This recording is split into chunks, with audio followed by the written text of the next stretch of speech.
Joy. Yes, I am. And it is Tuesday, March 10, one day before my brother's birthday, actually. March 10, 2015.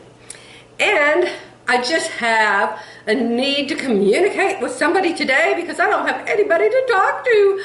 Jerry's gone, Terry's gone, Philly's at work, and I'm not at the store where I have employees, so I don't have anybody to talk to. So I decided I'd just talk to you today.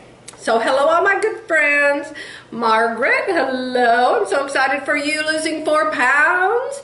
And Philly and Deanna, thank you for the little deal you posted about church. And all the other people I know out there. Good morning. I think it's about 10 o'clock in the morning, but I'm not sure. The clock's behind me. You can probably see it. I can't. So, I told you Jerry's not here. Poor Jerry. You know, we're old, we're real old. And Jerry's older than I am. He's 68 years old. And he has had all of his life real crooked teeth on the bottom, as do most people.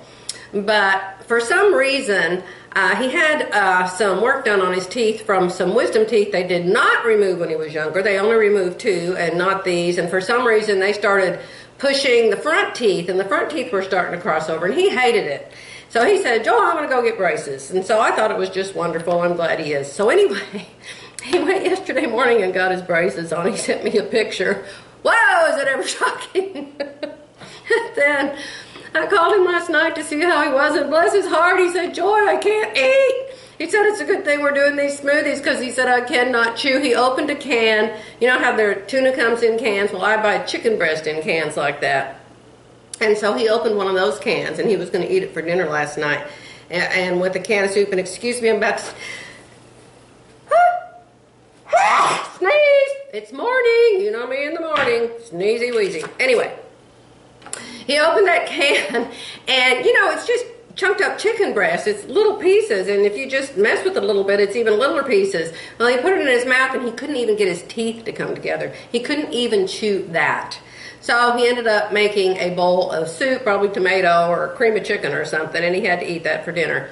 But anyway, he was supposed to come home this morning back to this house, and he just called me a while ago, and he said, Joy, I am going to starve to death.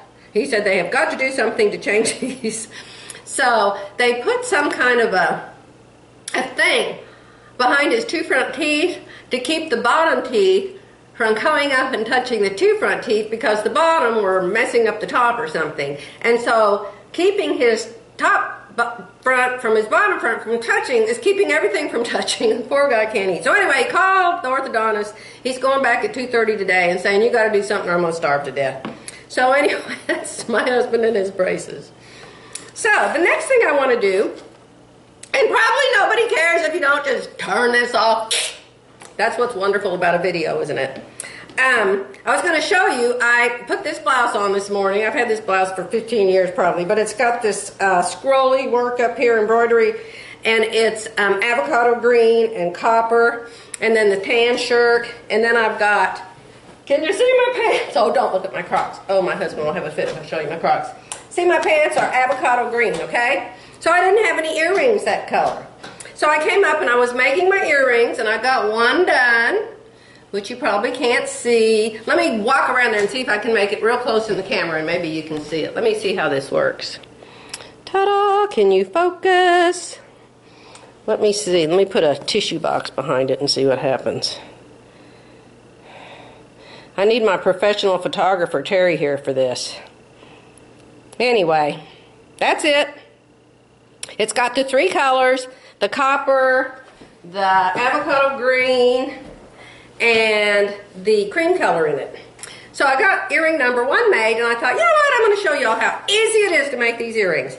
So even if you don't make jewelry and you have absolutely no interest in it, which I can't believe you would because it's so much fun to do, you could, unlike me who spent thousands of dollars on this hobby, you could go to Joann's when the jewelry's half price. You could go to Hobby Lobby when the jewelry's half price. And you could spend less than $5 buying the components to make earrings to just go with one outfit that you have. And unfortunately, it's rather addictive. I hope you can go and make just one pair. But I want to show you how easy it is. Now, you have to have some tools. In the beginning of this hobby, you have to buy some tools. And you can buy really cheap tools or you can buy expensive tools. I bought expensive ones because I knew I was going to be getting into it and I wanted nice tools. So you have to have some nippers. You have to have some little jewelry pliers. These are called flat nose. And the reason you have to have these is because they're little pliers and they don't have any teeth inside. They're just smooth.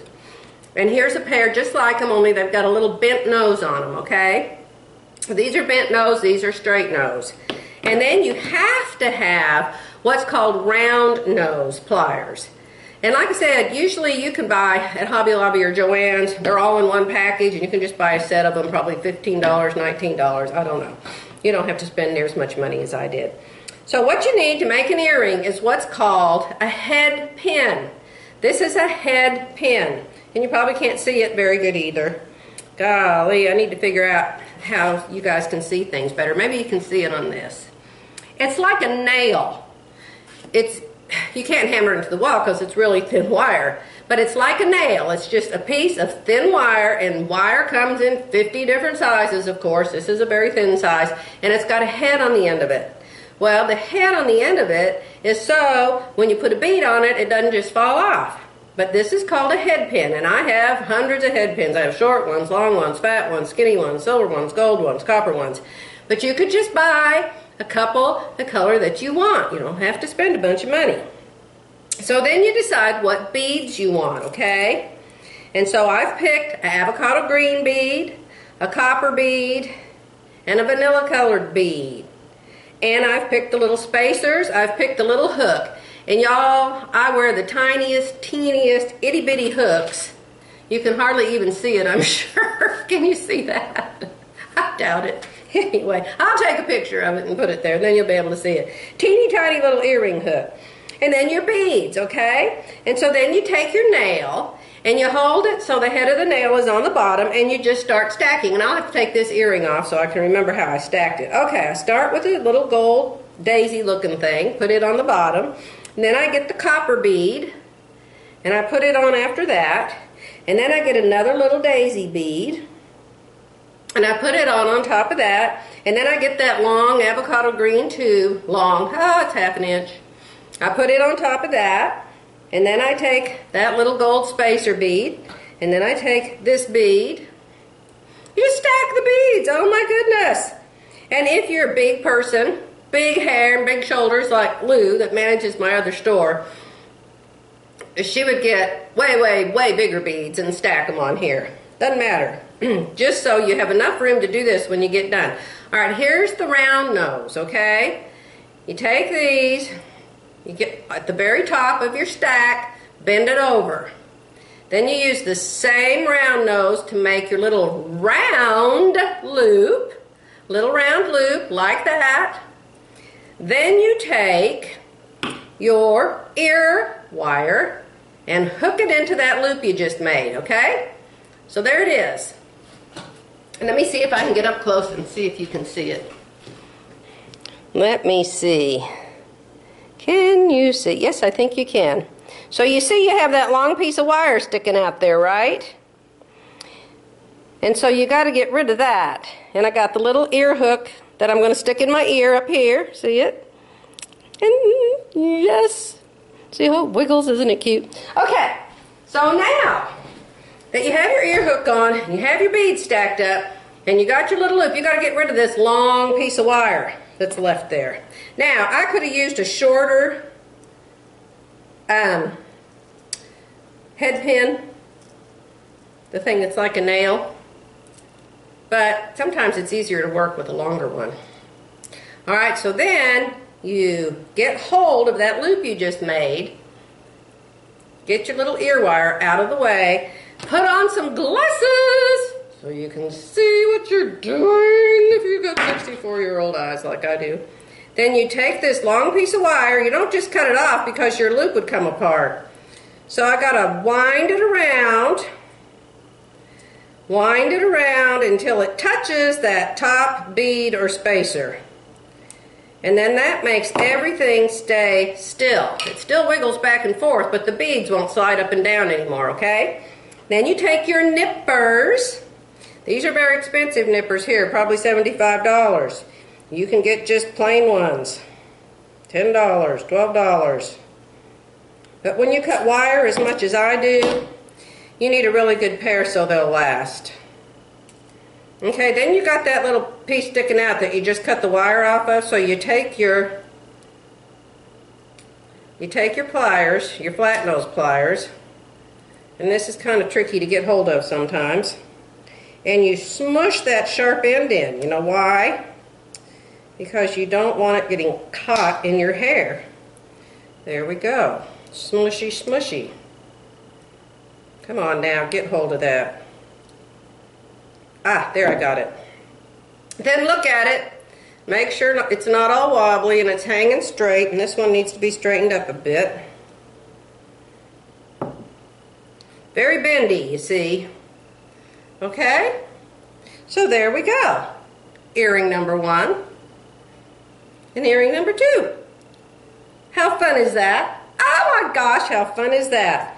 And just 4 tools, and you only have to buy the tools once now. After that, the beads are cheap. You go get the beads 50% off at Hobby Lobby or Joann's. Very cheap. So anyway, that's your jewelry demo for the morning. Not that you asked. Alright, and the next thing is the cat quilt. I'm not sure what I'm going to do with this cat quilt. I think it's way too nice. I have made my cats actually 3 quilts, but they're not near this big. This was supposed to be for my granddaughter years and years and years ago when she was a little girl and she absolutely loved cats. I mean, when she was a newborn baby, I thought she was going to die crib death from my daughter and her husband putting this great big cat named Thomas, no, its name was Mick, it's named after Mick Jagger, but this big cat named Mick right in that baby's crib. Excuse me. Hopefully my new software, I can cut out my allergies.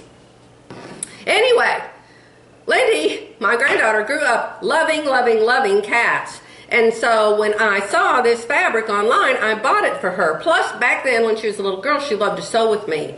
And she had actually already made a quilt, which we just cut out horses. And we sewed the squares together of the horses, put a border on it, and she gave that to her daddy. And so this was the next thing I was going to have her do, was this cat quilt. Well, shortly thereafter, she decided she was too grown up for that, and she didn't like sewing anymore, and so it never happened. So anyway, going through the attic the other day, found it, decided to make it, and I finished it.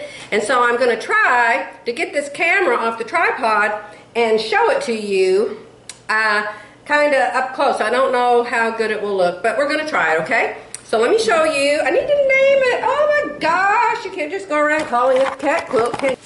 Okay, here it is. Let me try the close-up, far-away buttons and see if you can see any closer. Let me see. Can you see the quilting really good? I used a fun new pantograph that Terry bought for me. She texted me one night. I was sitting in bed on my computer and she said, I want to buy you some pantographs. Pick one that you like. Well, and I picked this one. And then she picked 2 more. Of course, the quilt doesn't stop there. It stops up here. I've got it on a long arm. Hold up, kitty. See, there's the top of it.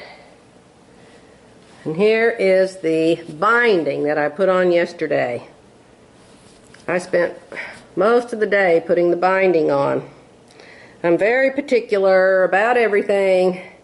Particular about the binding. And so I go to a lot of work to get the binding even all the way around.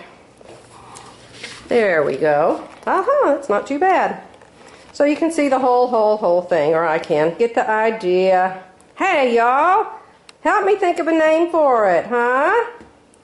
Help me think of a name for this. It's got 12 blocks, all cats, and the name of the fabric was called Crazy Cats. But I don't want to name the quilt that because that's not my name. So y'all help me think of a name for my quilt, okay? And I'm going to turn this off and I'm going to upload it to my computer. And until next time, bye!